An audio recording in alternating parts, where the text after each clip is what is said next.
Kita udah bisa mulai.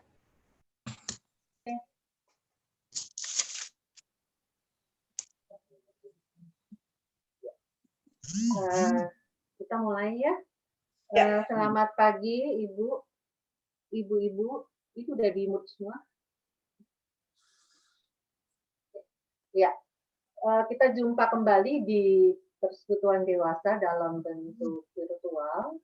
Senang rasanya di hari baru, di hari Rabu ini, hari yang selalu kita tunggu-tunggu, sehingga kita bisa bersama-sama bertemu muka walaupun cuma melalui screen, tapi itu benar-benar merupakan satu hiburan buat kita semua, saling menguatkan.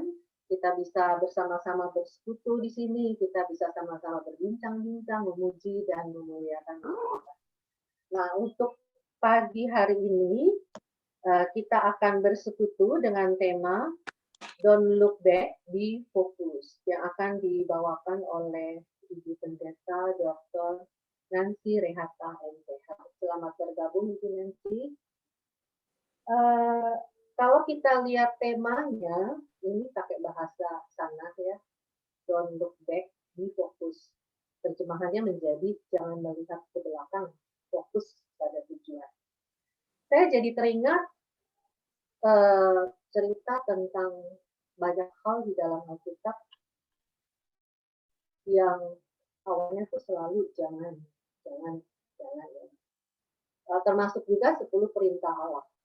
Di sana ada banyak tulisan jangan membunuh, jangan berzina, jangan membunuh sesamamu, dan banyak hal lagi. Kalau saya pikir-pikir ini penekanan kata jangan ini diikuti dengan satu risiko yang sangat besar. Ya. Satu kata yang artinya adalah tidak boleh, larangan. Kalau kita lagi jalan-jalan misalnya, lalu ada tulisan jangan masuk, ada anjing galak gitu ya. Terus kita coba-coba panjat pagarnya lalu masuk. Lalu resikonya apa? Ya resikonya tentu digigit anjing ya, kalau memang betul di situ ditulis diberitahu jangan masuk, ada anjing galak. Kalau kita masuk, ya resikonya kita digigit anjing. Begitu juga kalau kita lagi jalan hiking misalnya, jangan lewat sini, ada jalan sempit atau ada jurang, tapi kita terus menerobos, kita akan berhadapan dengan resiko. Makan obat juga begitu. Ada tulisan di situ misalnya jangan kena mata gitu, atau jangan diminum, nggak boleh untuk diminum misalnya untuk obat mata gitu kan. Jadi kita ini sebetulnya dengan kata jangan ini kita harus lebih hati-hati. Lalu apa sih di bawah tema yang akan kita bahas bersama-sama pada pagi hari ini? Jangan melihat ke belakang, fokus pada tujuan. Nah, sebentar kita akan mendengarkan penjelasannya melalui firman Tuhan yang akan dibawakan oleh Ibu Nancy.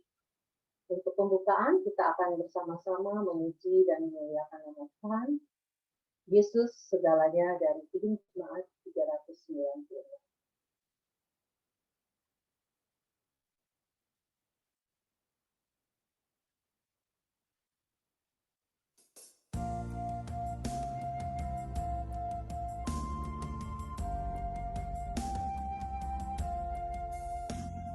Yesus segala-galanya menyertai hidupku, sehari-hari Dialah penopang yang teguh.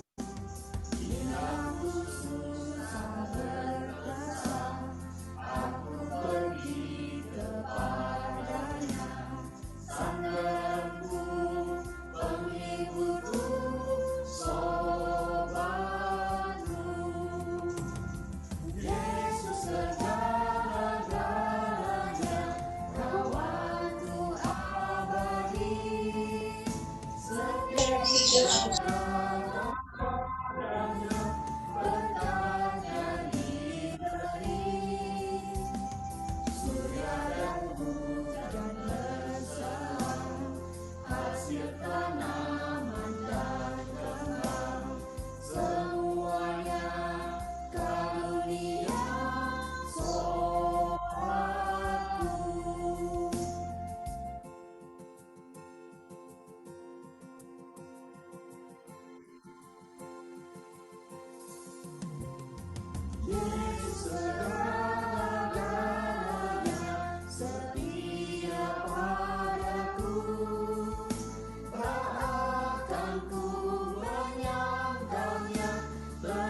Mari kita bersatu dalam doa.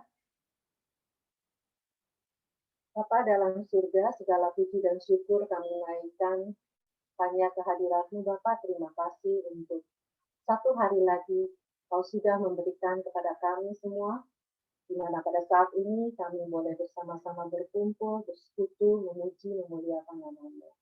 Dan juga jika sebentar lagi kami akan mendapat kekuatan melalui firman yang akan dibawakan oleh pendeta Nancy Rehata, biarlah Engkau sendiri yang mau memimpinnya, sehingga apa yang diberitakannya pada pagi hari ini boleh menjadi sumber kekuatan bagi kami semua menghadapi masa-masa yang tidak menentu. Bapak kami yakin dan percaya, walaupun kami semua ada di dalam situasi yang membingungkan, situasi yang sangat memprihatinkan, tetapi kami yakin dan percaya bahwa kasih karunia Tuhan tidak pernah lepas daripada kami. Oleh sebab itu Bapak, pada saat ini kami mohon Roh Kudus-Mu memenuhi hati dan pikiran kami, menjauhkan kami semua dari pikiran-pikiran yang negatif, sehingga semuanya itu boleh membawa kebaikan bagi kami semua. Kami juga berdoa bagi teman-teman kami yang pada saat ini tidak dapat bergabung bersama dengan alasan yang berbeda-beda, tidak seperti pada saat kami bisa berkumpul bersama di rumah Tuhan di gedung gereja tadi enggak. Kami yakin dan percaya bahwa Engkau akan bersama dengan mereka, memimpin dan menuntun perjalanan hidup mereka juga. Terima kasih Bapa, dengarlah doa yang kami naikkan hanya di dalam nama Tuhan kami Yesus Kristus. Amin. Saya akan membacakan satu ayat pembuka dari Lukas 9, ayatnya yang ke-62, yang berbunyi, setiap orang yang siap untuk membajak, tetapi menoleh ke belakang, tidak layak untuk kerajaan Allah. Sekali lagi saya ulangi, setiap orang yang siap untuk membajak, tetapi menoleh ke belakang, tidak layak untuk kerajaan Allah. Pertama kali ketika saya mendapatkan tema, terus terang saya agak bingung gitu. Jangan lihat ke belakang. Lalu pikiran saya, bukannya kita ini diajarkan untuk belajar dari pengalaman, gitu kan? Sampai saya tanya ibu kita, ini ayatnya dari mana? Saya bilang begitu, supaya saya nggak lari sendiri nih, saya bilang begitu. Tapi ketika saya baca terus temanya, oh rupanya maksudnya bukannya kita tidak boleh belajar dari pengalaman kita yang lalu, tetapi kita tidak boleh stay di situ. Setiap dari kita pasti semua mempunyai pengalaman yang lalu, ini yang baik dan yang buruk. Kalau yang baik itu biasanya jarang kita ingat-ingat. Kalau yang buruk itu biasanya yang sangat sering melekat. Misalnya, coba ya waktu itu kita nggak begini-begini, makanya sekarang, dan itu menjadi hal yang membawa penyesalan terus-menerus. Jadi mungkin ini yang dimaksud, saya pikir begitu. Tapi ya nanti kita sama-sama akan mendengarkan dan mendapatkan pencerahan dari tema ini. Selanjutnya kita akan masuk ke dalam lagu firman. Mari masuk. Kita sama-sama menyanyikan dengan penuh penghayatan.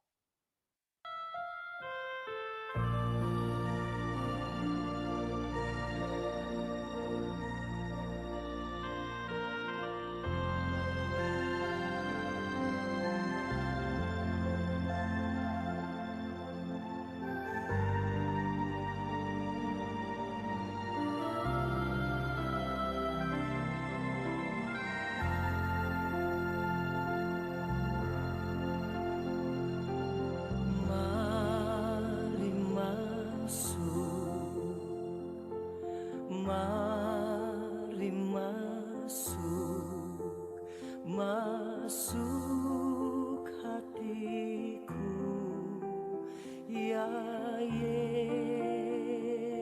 Yesus, datang sekarang, datang tinggal dalam hati.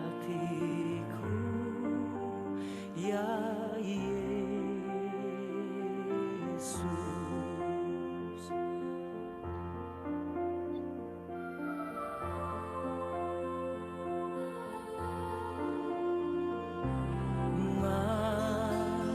masuk, mari masuk, masuk hatiku, ya Yesus, datang sekarang, datang tinggal dalam hatiku, ya Yesus.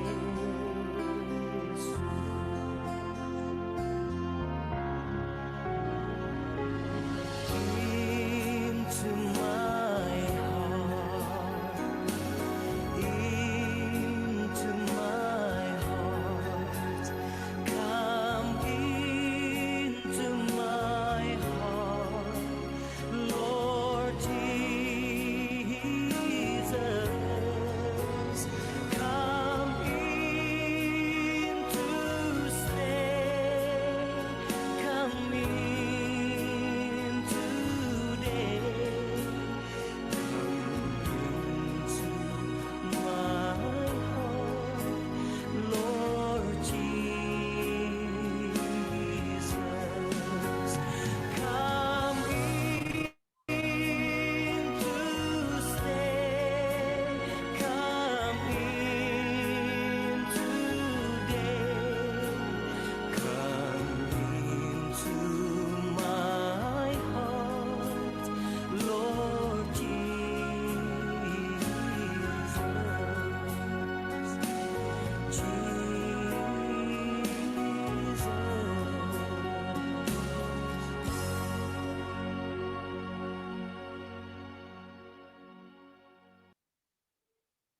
Silakan Ibu Nancy. Selamat pagi Ibu Bapak, Pak Pendeta, Ibu Tea yang Tuhan Yesus kasihi. Kita akan masuk dalam pemberitaan firman Tuhan. Mari sebelumnya kita berdoa memohon tuntunan kuasa Roh Kudus. Kita berdoa. Bapa di sorga, kami rindu mendengarkan Engkau menyapa kehidupan kami. Kami rindu untuk dikuatkan. Kami rindu untuk diberikan semangat. Kami rindu untuk memiliki sukacita di tengah dunia yang penuh ketidakpastian, kondisi pandemi COVID yang belum juga berubah, bahkan semakin memburuk. Kami percaya fokus kami pada Tuhan akan menyanggupkan kami untuk menjalani setiap hari dengan tetap bersemangat. Kuasailah kami dengan Roh-Mu yang kudus ya Tuhan. Berfirmanlah kepada setiap kami. Dalam nama Yesus Kristus Tuhan kami, karena kami telah sedia mendengarkan firman-Mu. Amin. Ibu Bapak kekasih Tuhan, saya izin untuk share screen. Bacaan Alkitabnya juga sudah saya cantumkan di sini. Ya, sebagaimana yang tadi Ibu Pujiastuti sampaikan, tema kita adalah Don't Look Back, Be Focused. Bacaannya dari Yesaya 43 ayat 16 sampai 21. Demikian firman Tuhan. Saya berharap yang pakai handphone bisa melihat ya, hurufnya tidak terlalu kecil. Begini firman Tuhan. Beginilah firman Tuhan yang telah membuat jalan melalui laut dan melalui air yang hebat, yang telah menyuruh kereta dan kuda keluar untuk berperang, juga tentara dan orang gagah mereka terbaring tidak dapat bangkit, sudah mati, sudah padam sebagai sumbu. Firman Tuhan, janganlah ingat-ingat hal yang dahulu, dan janganlah perhatikan hal-hal yang dari zaman purbakala. Lihat, aku hendak membuat sesuatu yang baru, yang sekarang sudah tumbuh.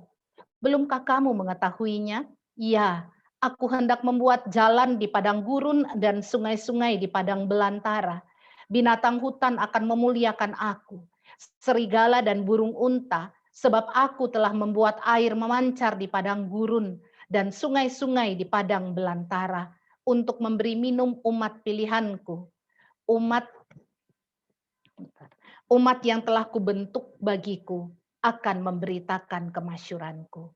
Demikian pembacaan Alkitab. Setiap kita yang membaca, mengerti, dan melakukan firman Tuhan, kita adalah orang-orang yang berbahagia. Ibu Bapak dan saudara yang Tuhan Yesus kasihi, saya menampilkan sebuah gambar seorang laki-laki yang berdiri di atas sebingkai papan ya, dan melihat ke bawah. Nah, gambar ini mau menceritakan apa? Mungkin banyak orang seperti pria ini. Dia tahu bahwa dia harus berjalan maju, tapi berhenti di situ kayunya. Mungkin di depannya itu masih panjang sekali jarak untuk sampai ke seberang. Nah, dia membayangkan kalau saya terus, saya nggak bisa jalan, nggak ada jalan. Tapi kalau saya meneruskan jalan, lalu saya terjun ke dalam jurang, apa yang ada di bawah sini? Nah, orang-orang seperti ini adalah orang-orang yang harus mengambil keputusan di tengah situasi yang tidak menyenangkan. Mengambil keputusan ketika dia berada dalam kondisi sangat bingung, apa yang harus saya lakukan? Mundurkah atau tetap maju? Berharap bahwa kalau saya nginjak di depan ini dan saya jatuh ke bawah tidak akan melukai saya bisa merambat lagi naik dari tebing di sisi sebelah. Karena mungkin di bawah itu yang ada adalah awan atau sesuatu yang tidak jelas. Mungkin sekali jaraknya tidak terlalu jauh sebenarnya. Kalau dia loncat saja dia masih bisa menginjak di bawah. Nah, banyak orang seperti ini. Bapak, Ibu, Saudara, dan saya juga mungkin berada pada posisi seperti ini. Nah, dalam kehidupan kita, kalau kita berada pada posisi seperti pria tadi, ada banyak keputusan yang membutuhkan pemikiran matang. Keputusan memilih pasangan. Saya lupa saya pernah cerita atau tidak ya, saya pernah naik pesawat, duduk di sebelah seorang bapak, dan saya merasa aneh karena saya tahu bapak itu memakai cincin kawin. Laki-laki kan jarang ya yang memakai perhiasan banyak. Cincin kawin tapi posisi cincinnya itu sebelah kiri, jari manis sebelah kiri. Oh, mungkin dia agama berbeda, pikir saya saat itu. Tetapi ketika makan, dia tunduk dan berdoa, saya tahu bahwa dia Kristen. Beberapa waktu kemudian, dia mungkin merasa keheranan saya dan dia tanya, kenapa Bu, lihat jari saya? Ibu heran ya, cincin kawin saya sebelah kiri. Iya Pak, karena Bapak kalau lihat berdoa, Bapak sepertinya Kristen, saya Kristen. Kenapa cincin Bapak di jari sebelah kiri? Saya tanya, bukankah biasanya orang Kristen itu sebelah kanan? Mungkin ada yang sebelah kiri, tapi umumnya sebelah kanan. Ibu, saya memakai cincin ini di sebelah kiri untuk menunjukkan bahwa saya telah salah memilih pasangan hidup. Dan saya kaget sekali, kok bisa seperti itu jawabannya. Saya tidak bisa mundur lagi, karena itu keputusan yang sudah saya ambil. Saya harus jalan dengan pilihan saya, sekalipun saya tahu saya salah pilih. Nah, Bapak Ibu, mungkin ada, saya berharap tidak ada ya, tetapi mungkin ada yang melampaui perjalanan perkawinan yang tidak menyenangkan dan berpikir seperti itu juga. Saya salahkah memilih pasangan hidup? Keputusan memilih pasangan hidup adalah sebuah keputusan besar. Ada lagi keputusan besar lainnya, memiliki anak. Memiliki anak itu bukan untuk senang-senangan karena anak itu lucu, kalau lihat di gambar-gambar. Punya anak itu menjadi simbol cinta antara suami istri, tidak berhenti di situ saja. Karena keputusan memiliki anak berarti kita harus bukan hanya membiayai kehidupannya, tapi harus mendidiknya, mengajarnya, mengarahkannya supaya hidup benar dan baik. Bertanggung jawab pada Tuhan pertama-tama. Sehingga keputusan memiliki anak ini memang bukan keputusan yang mudah. Tidak heran, banyak keluarga-keluarga modern sekarang yang memutuskan tidak punya anak. Ya, ada banyak alasan, tapi saya sempat ngobrol dengan beberapa. Duh, hidup semakin sulit, Bu Pendeta. Jangan-jangan kami tidak sanggup untuk mendidik mereka dengan baik. Ngurus diri sendiri aja susah. Gimana mau mengurus orang lain dalam hal ini anak. Jadi keputusan memiliki anak itu juga sebuah keputusan besar yang harus dibuat sebenarnya. Ya. Dan yang berikut keputusan resign dari pekerjaan.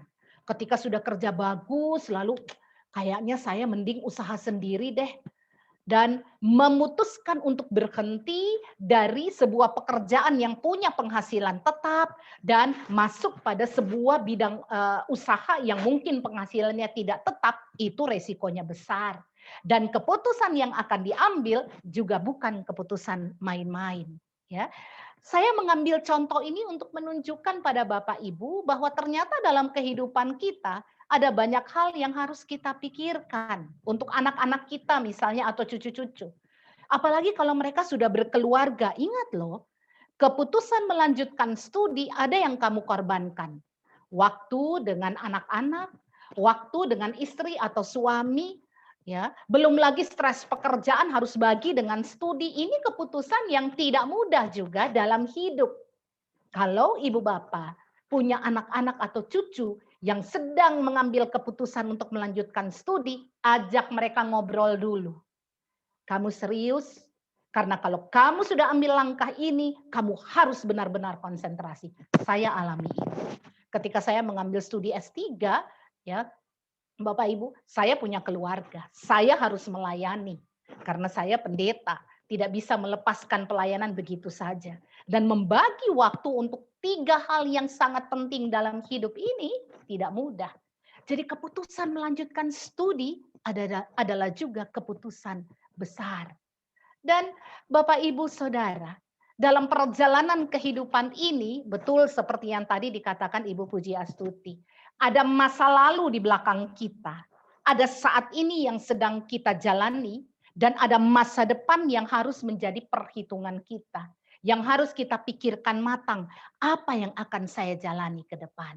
Ada masa lalu yang jadi pelajaran berharga, sehingga saat ini saya harus sangat berhati-hati menjalani kehidupan, memutuskan sesuatu, tetapi keputusan itu begitu penting untuk masa depan. Saya, keluarga, kami. Ya, bahkan mungkin ada yang keputusan pelayanan, keputusan gereja, dan lain sebagainya. Nah, banyak orang berdasarkan pilihan-pilihan hidupnya tadi, menyesali masa lalu. Kenapa ya saya kok milih dia? Kenapa ya saya dulu sudah kerja, kenapa saya nggak nerusin? Kenapa saya berhenti? Kenapa ya ketika saya sudah memutuskan untuk jualan, buka toko, saya jual semuanya. Kenapa? Karena saya ingin melakukan pekerjaan yang lain. Ya, katanya kalau pakai pakai gadget itu jualan akan jauh lebih cepat terjual. Tapi kok kayaknya lebih senang punya toko ya daripada seperti ini. Banyak penyesalan-penyesalan masa lalu yang saat ini mungkin kita alami dari keputusan-keputusan hidup yang sudah kita buat. Tetapi kalau mengingat masa lalu, ada juga orang-orang yang hidupnya kemudian penuh dengan senyuman. Kenapa? Mengenang masa lalu. Senang banget dulu mainan seperti ini yang ada di gambar kita bisa lakukan. Anak-anak sekarang mereka jadi obesitas, jadi kegemukan karena duduk dan main pakai jari-jari saja. Yang olahraga cuma jarinya. Tapi mereka duduk atau baring, setengah baring sambil makan, main gadget yang ada di tangan. Kok kayaknya lebih menyenangkan seperti dulu ya, kita mengenang masa lalu. Tapi ada juga orang-orang yang kemudian mengatakan bahwa bahwa hidup di masa lalu itu merupakan sebuah bentuk kehidupan yang mestinya terus kita bawa sampai sekarang. Kok itu hilang ya? Ayah saya baru meninggal, papa saya meninggal 2 minggu yang lalu di Jogja. Dan waktu mama saya meninggal, kami masih punya papa. Ya, jadi kami masih semua limpahan kasih ke mama itu ke papa saya. Lalu ketika papa saya meninggal, saya dengan adik saya, kami bertiga, adik saya 2. Kita duduk bertiga di rumah besar, punya mereka di Jogja, dan kita katakan, senang sekali ya dulu waktu kita masih kecil. Coba kita kecil terus aja. Coba kita nggak besar begini.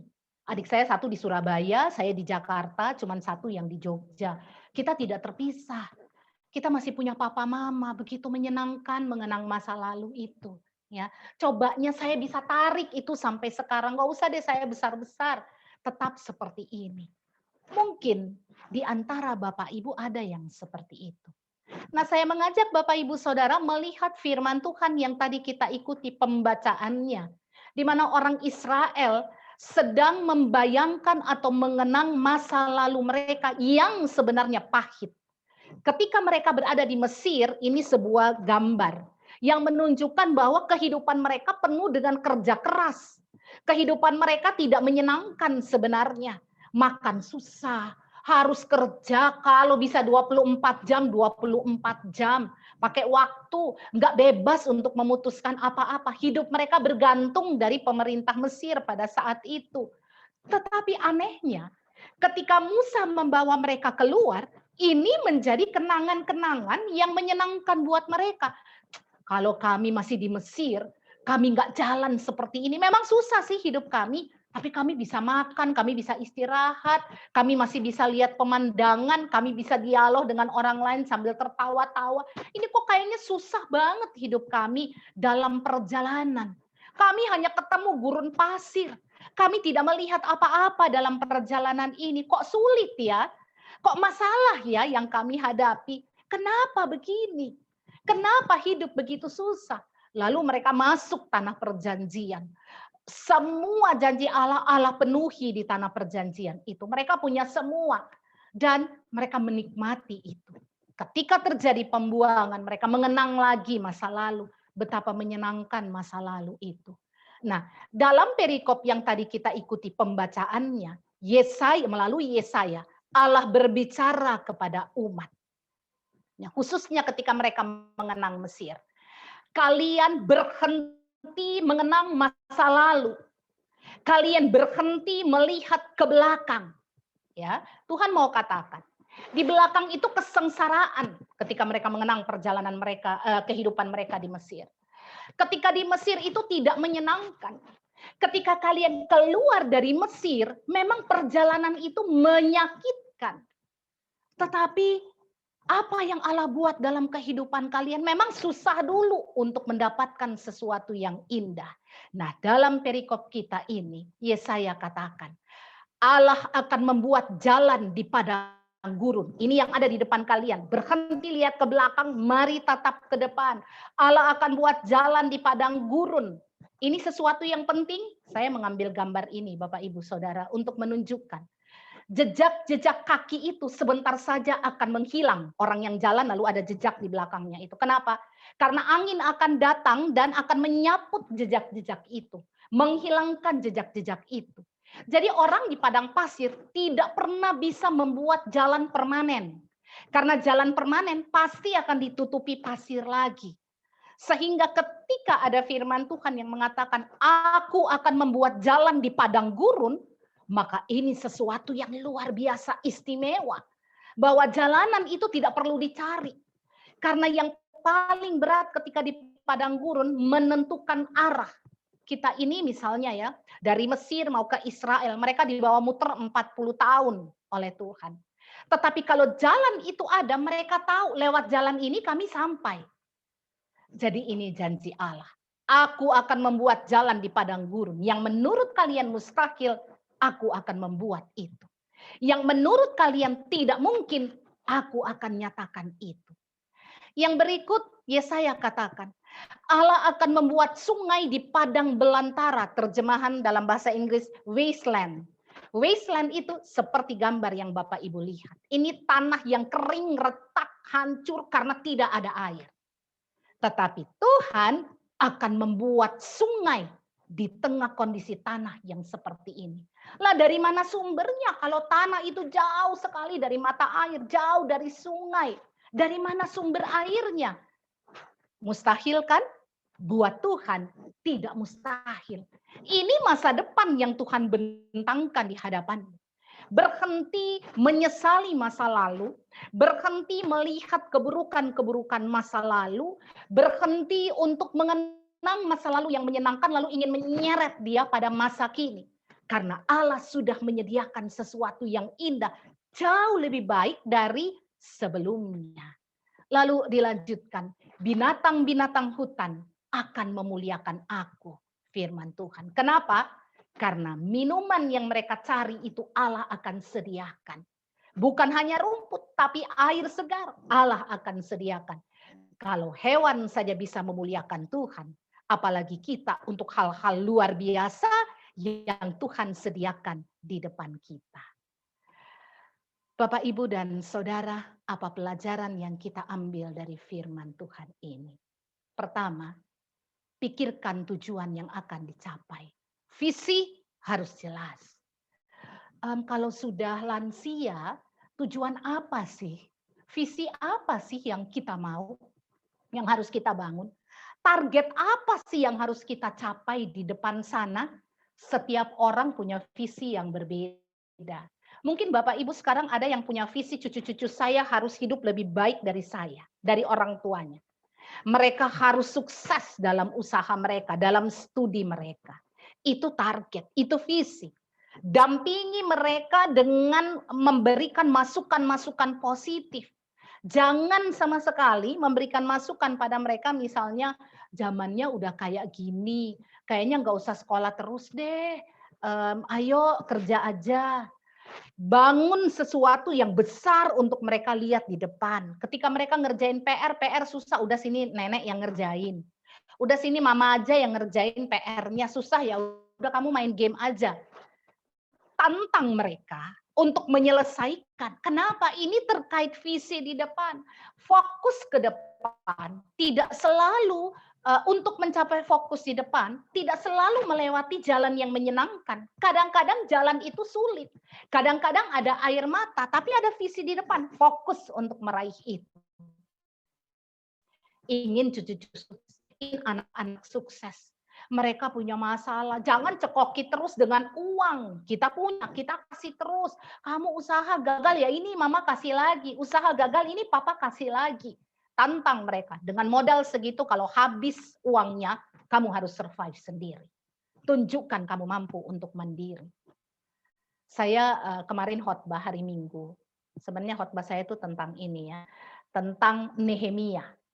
Nehemia ketika membangun tembok Yerusalem, dia datang dan dia hanya memasang satu visi. Tembok harus berdiri untuk apa? Untuk kejayaan Israel ke depan. Ingat, ini bukan untuk kalian saja, tapi ini terkait orang-orang yang ada di depan. Terkait dengan kehidupan bangsa kita. Terkait dengan kejayaan Israel ke depan. Ayo bangun. Dan ada orang Yeriko, orang Gibeon, orang Tekoa ikut membangun. Ada orang-orang tukang emas, ada tukang rempah-rempah yang nggak ngerti bangun bangunan, buat bangunan, ikut bekerja.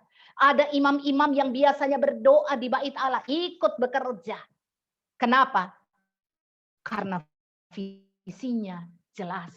Saya pernah nonton sebuah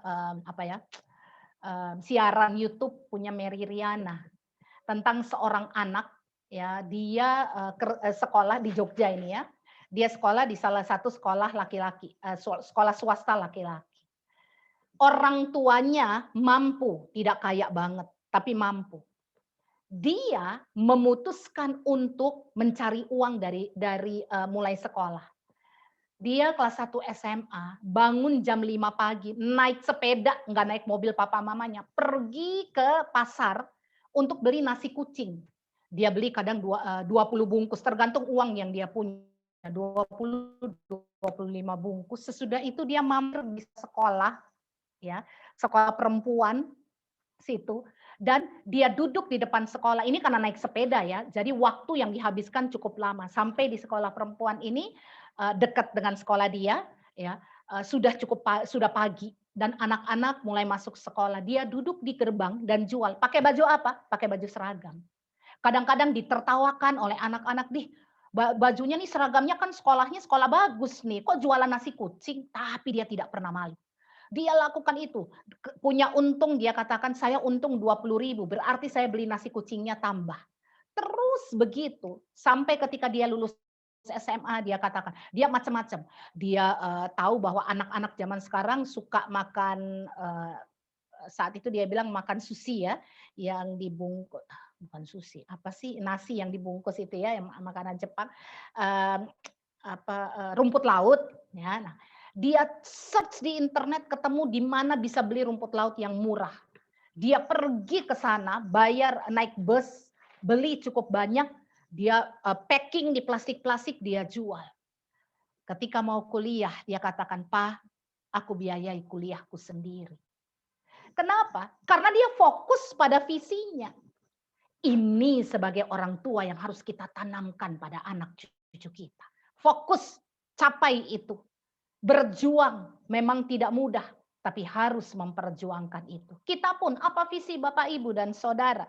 Ingin bahagia, capek untuk terus ngurusin anak, ngurusin cucu, fokus pada kebahagiaan. Tidak ada yang mustahil, kata firman Tuhan tadi. Tomorrow will be too late. It's now or never. Ini kata Elvis Presley. Ada yang tahu lagunya ya? It's now or never. Ya, itu lagunya Elvis Presley ya. Jadi masa depan atau hari di depan mungkin akan sesuatu yang terlambat kita masuki kalau kita tidak segera mulai. Jadi jangan duduk mengenang terus masa lalu, menyesali masa lalu, pengen narik masa lalu ke masa sekarang, dan itu tidak mungkin. Saya dampingi beberapa jemaat yang pasangan hidupnya meninggal karena COVID.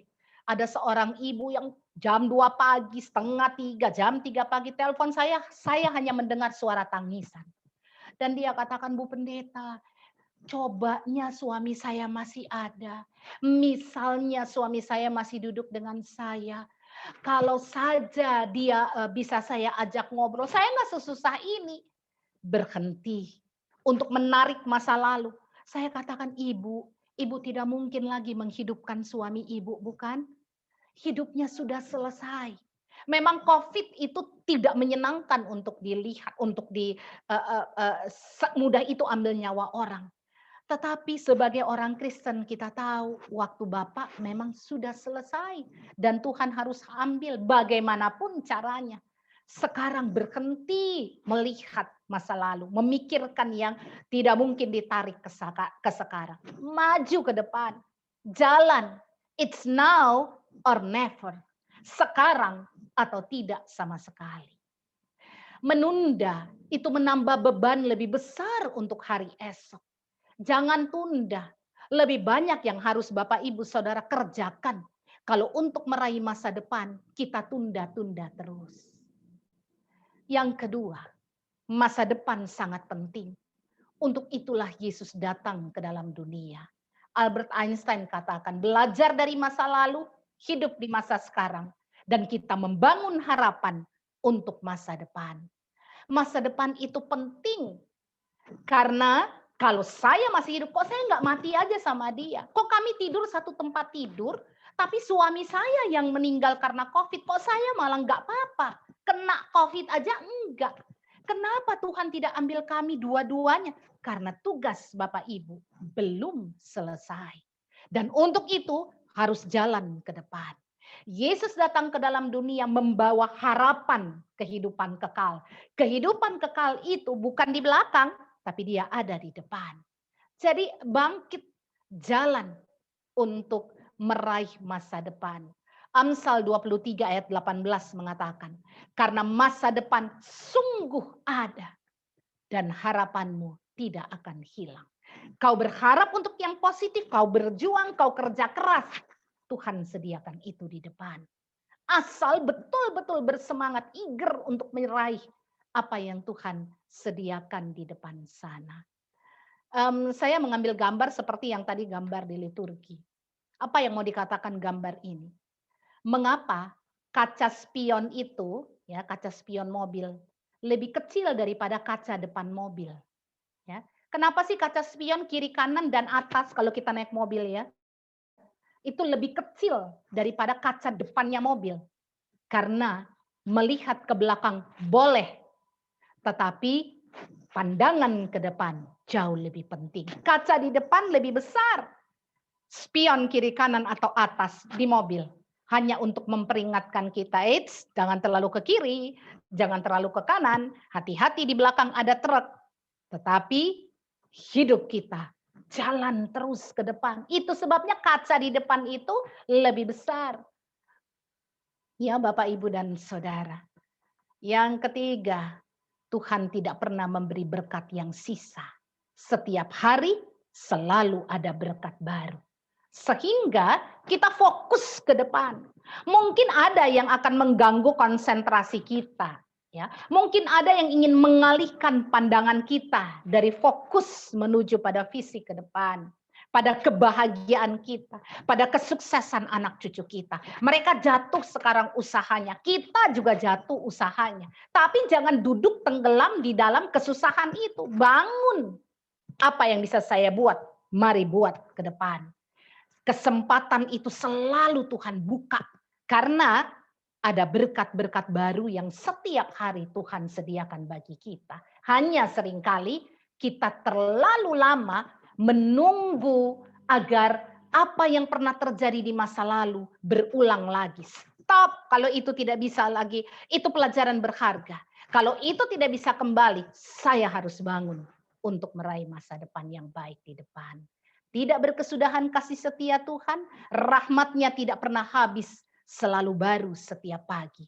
Karena Tuhan itu setia. Jadi kenapa hari depan penting? Karena ada berkat-berkat baru yang Tuhan sediakan di depan. Tidak pernah berkat yang basi, tapi selalu yang baru. Itu sebabnya angkat kepala, jalan ke depan. Terpujilah Kristus. Amin.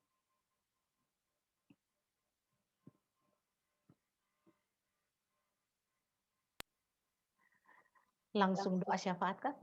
Iya. Oh, ya. Baik. Bapak Ibu, kita akan setelah pelayanan firman Tuhan ya, kita masuk dalam doa syafaat. Mari kita berdoa. Bapa di sorga, kami bersyukur untuk kebersamaan kami pagi hari ini. Kami bersyukur karena kami boleh menikmati hadirat Tuhan. Sekalipun kami tidak melihat secara fisik, kami dipisahkan oleh teknologi, tetapi kami berada dalam ruang virtual yang sama, di mana Allah itu mampu bekerja menembus semua ruang, termasuk ruang virtual yang saat ini kami ada di dalamnya. Tuhan, berikan kami semangat, sukacita menjalani hari hidup, arahkan pandang kami ke depan. Memang ada masa lalu yang berat dan pahit di belakang. Kami tidak bisa tarik lagi masa lalu itu ke sekarang. Kami tidak bisa lagi hidup pada masa lalu. Kami harus melupakan yang pahit di masa lalu. Karena Tuhan menyediakan hari-hari baru yang ada di depan kami dengan berkat-berkat baru. Tolong kami agar tersenyum menghadapi hari depan. Orang boleh katakan kami sudah tua, sehingga tidak ada lagi masa depan untuk orang yang tua. Kami katakan tidak, karena Allah kami juga Allah yang berdiri di depan dan menjanjikan berkat-berkat baru. Kami harus semangat, kami punya fokus, kami punya tujuan, kami punya target, kami punya visi, dan itu harus diraih. Pada pagi hari ini ya Tuhan, kami berdoa untuk Mendy Rungkat, cucu dari Ibu Ella Rungkat, yang saat ini kena virus Kawasaki dan sedang dirawat di Rumah Sakit Gading Pluit. Kami berdoa Tuhan agar kasih sayang Tuhan mau menjamah Mendy. Jaga ia Tuhan, di usia yang masih sangat muda ia harus menderita penyakit ini, dan ini bukan penyakit yang ringan. Tapi kami percaya kami punya Allah yang penuh kuasa. Berkati para dokter, perawat yang merawatnya. Berkati obat-obatan yang dipakaikan padanya atau harus dikonsumsinya. Kuduskan ruangan di mana ia berbaring.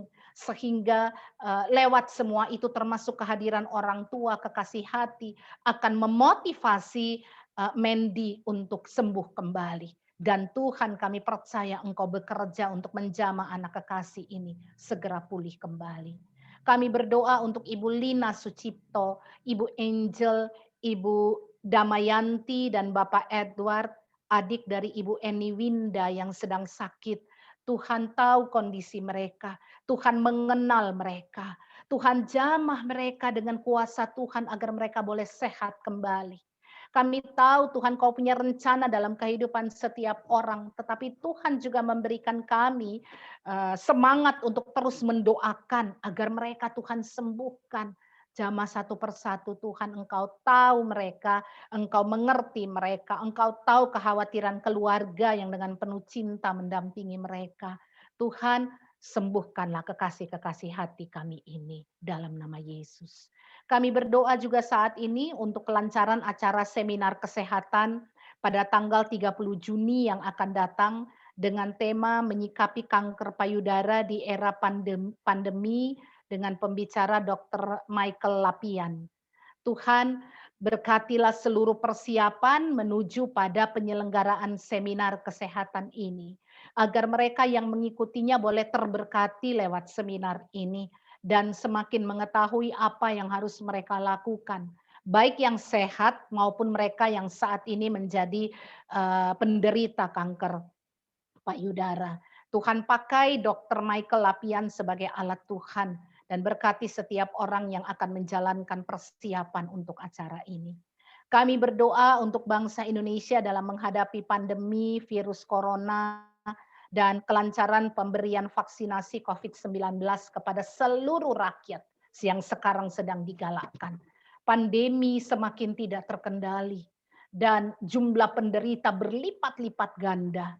Kami mohon Tuhan, Engkau hadir, Engkau mau menjamah setiap orang yang sakit agar pulih kembali, para medis Tuhan berikan semangat dan berikan mereka kesehatan dalam mendampingi yang sakit. Lebih daripada itu berikan kami keseriusan untuk benar-benar menjaga protokol atau melakukan protokol kesehatan sebagaimana yang diminta. Sehingga kami meminimalisir kami menjadi penderita atau malah berbagi virus dengan orang lain. Tolong Tuhan, jaga kami dengan kemuliaan Tuhan dan tolong bangsa ini juga mengatasi virus ini. Kami berdoa ya Tuhan secara khusus pada siang hari ini, pagi siang hari ini untuk keluarga dari Ibu Nini Suryani yang sedang dalam masa duka karena tadi pagi Tuhan memanggil pulang Bapak Jupri. Tadi subuh Tuhan memanggil pulang Bapak Jupri. Tentu saja ada hati yang berdarah, ada kesedihan yang dalam. Tuhan peluk mereka dan nyatakan kasih Tuhan. Kuatkan mereka menjalani hari-hari kehidupan yang ada di hadapan mereka. Terima kasih Tuhan, setiap kami punya tanggung jawab dan bebannya masing-masing. Ajar kami menjalani hidup ini dengan tidak mengeluh, tetapi terus bersyukur dalam segala keadaan. Kami bukan mensyukuri masalahnya, tapi kami bersyukur karena Tuhan tidak pernah meninggalkan kami, bahkan ketika kami sedang menghadapi persoalan hidup. Dengarkan doa kami ini ya Tuhan, permohonan kami yang kami panjatkan dalam nama Yesus Kristus Tuhan kami. Amin.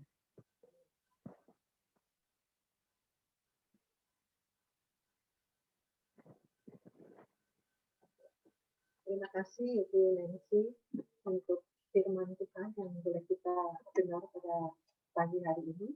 Dan selanjutnya kita masuk ke bagian persembahan.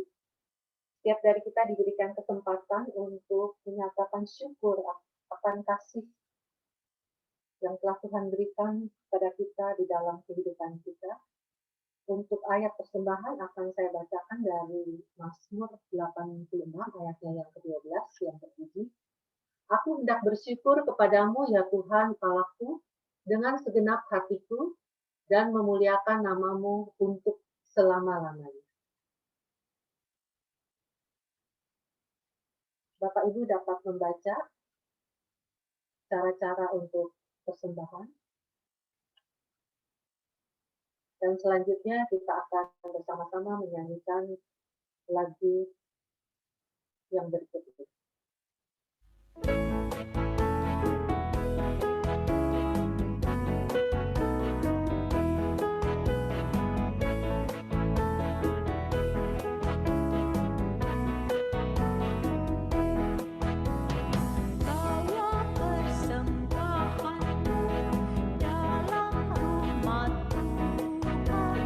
Dengan rela hatiku, jangan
Silakan Ibu Audrey untuk doa persembahan. Bapak Ibu, mari kita berdoa. Bapa kami yang bertata dalam kerajaan surga, kami mengucap syukur hari ini kami berkesempatan untuk mengikuti kebaktian persekutuan dewasa. Terima kasih juga sudah memberikan kesempatan kepada kami untuk memberikan persembahan sebagai ungkapan syukur kami atas pemeliharaan-Mu. Biarlah persembahan ini berguna bagi gerejamu dimanapun gerejamu berada, dan berguna bagi orang-orang yang membutuhkan. Dan biarlah kami selalu mengucap syukur dalam keadaan apapun.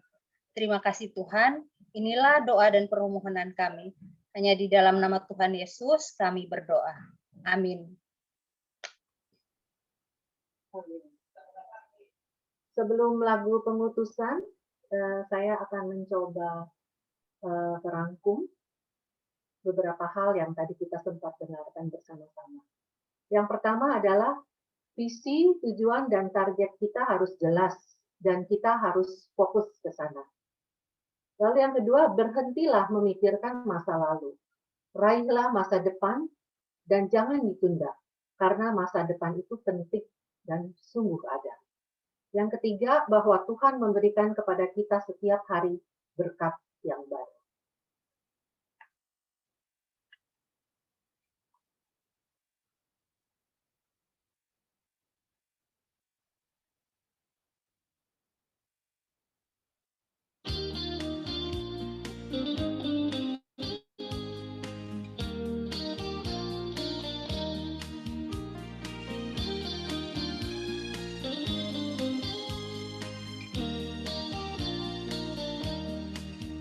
Perubahan ajaib terjadi padaku sejak di hari hatiku. Ada terang dalam hati dan harap penuh sejak di hari hatiku. Sejak di hari hatiku. Sejak di hari hatiku. Hidupku berubah menjadi berarti sejak Yesus di hatiku. Hidup yang sia-sia telah ku tinggalkan sejak dia di hatiku. Keselamatan dan kasih kini ku terima sejak dia di hatiku. Sejak dia di hatiku. Sejak dia di hatiku. Hidupku berubah menjadi berarti sejak Yesus di hatiku.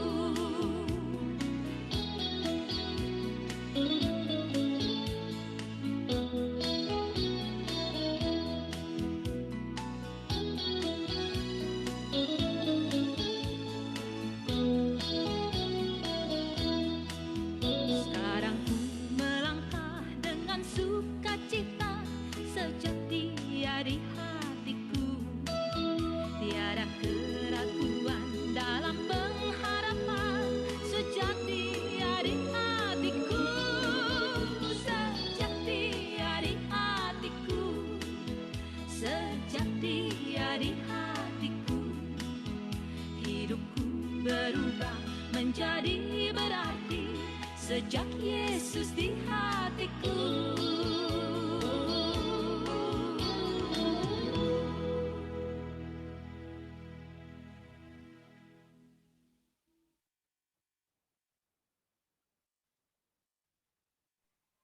Ibu Bapak yang dikasihi Tuhan, kita akan mengakhiri pertemuan kita pada pagi siang hari ini, tetapi kehadiran Tuhan tidak pernah berubah dalam kehidupan kita. Itu yang terutama. Kita mungkin tidak saling melihat untuk sementara waktu, tidak saling menyapa, tetapi kita percaya selama kita punya Yesus yang sama yang menyatukan kita, maka kasih-Nya itu abadi dan kita selalu merasa dekat satu dengan yang lain. Ingatlah, hari baru Tuhan selalu berikan di depan kita, sehingga kita masuki dan kita jalani dengan tersenyum.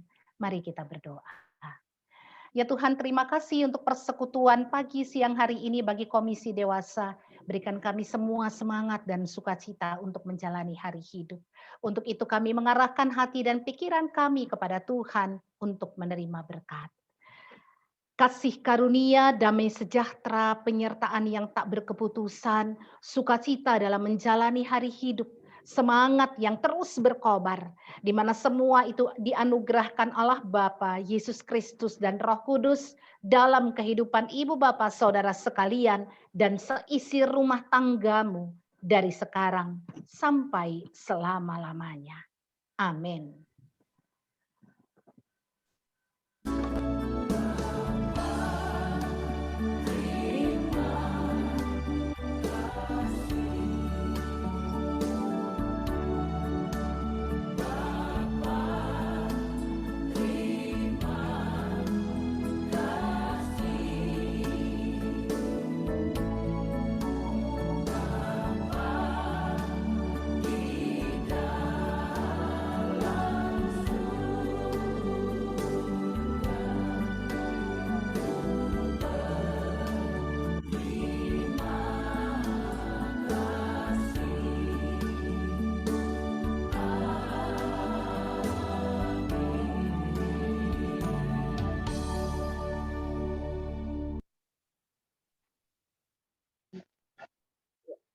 Sekali lagi, terima kasih Ibu Nancy untuk pelayanannya di Komisi Dewasa Gading Indah, dan juga terima kasih kepada teman-teman yang hari ini bergabung.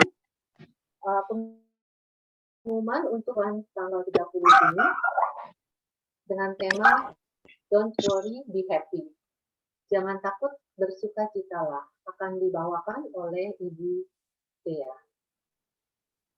Lalu pengumuman yang berikutnya, ini ada mengenai kanker payudara untuk tanggal 30 dengan pembicara Dr.